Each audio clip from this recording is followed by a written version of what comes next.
¿Qué es Dynamo? Dynamo es un software de programación visual. Hay una versión que funciona completamente independiente, se llama Dynamo Sandbox, que esa, o sea, la descargas, la abres y no está conectado ni con Revit ni con ningún otro software. Que la que vamos a estar viendo es Dynamo conectado con Revit, pero que sepamos, por si en algún momento necesitas con otro software que estés utilizando, pues que también está la versión de Dynamo que se conectada con Formit, está con Civil 3D, con Alias Design. Van agregando, te digo, al principio solo se conectaba con Revit y con Robot. Ahorita Robot es como un complemento que se descarga para, justo para Robot, pero sí que ya lo están conectando con, cada vez con masa.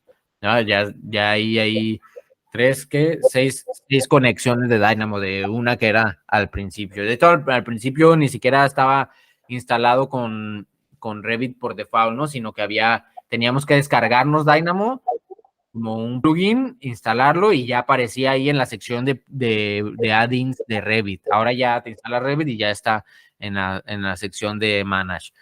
¿Qué es la programación visual? Cuando nosotros hablamos de programar, generalmente nos imaginamos como en una película cuando vemos alguna escena que están hackeando algo o en general que están programando, que vemos que están escribiendo líneas en un lenguaje que medio parece inglés, pero no es exactamente inglés, es como inglés con algunos conceptos raros, algunos símbolos raros. Pues eso es programación textual, que normalmente le llamamos simplemente programación, ¿no? Es textual porque estamos escribiendo texto no en español, sino en un lenguaje de programación. Y la programación visual lo que nos ayuda es a que no tenemos que aprender en esta opción de la izquierda, programación textual o programación simplemente.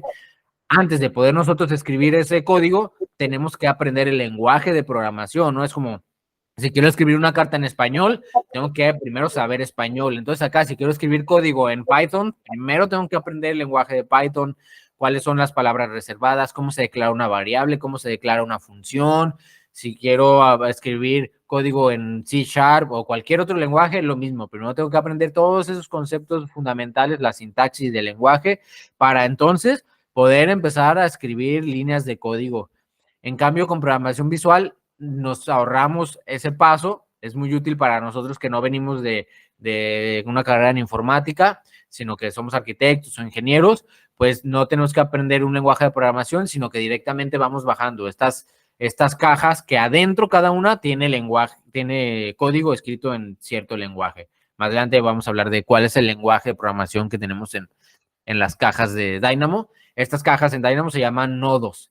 En Grasshopper se llaman componentes y, en fin, cualquier software de programación visual tiene sus propias cajas que adentro tienen código, que es lo que nos ahorra y que esa curva de aprendizaje sea tan difícil de llevar o tan pronunciada, porque pensar de forma lógica y empezar a conectar cajas es mucho más fácil que primero tener que aprender un lenguaje de programación.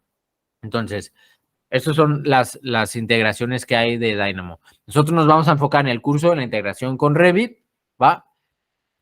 Aunque Dynamo en cualquiera otra de sus versiones, por ejemplo, yo lo he usado con Formit y, o sea, si sabes usar Dynamo para Revit, la interfaz es la misma, simplemente en el curso vamos a ver que hay nodos que interactúan directamente con Revit para crear elementos de Revit o para traernos información de los elementos de Revit, pues esos que son para Revit, si tú te vas a Dynamo para Formit, no existen, porque ahí no existen las familias, no existen los suelos, hay otros tipos de elementos, ¿no? Como grupos, etcétera. Entonces, hay ciertas diferencias ahí, pero la interfaz de Dynamo en general es exactamente igual.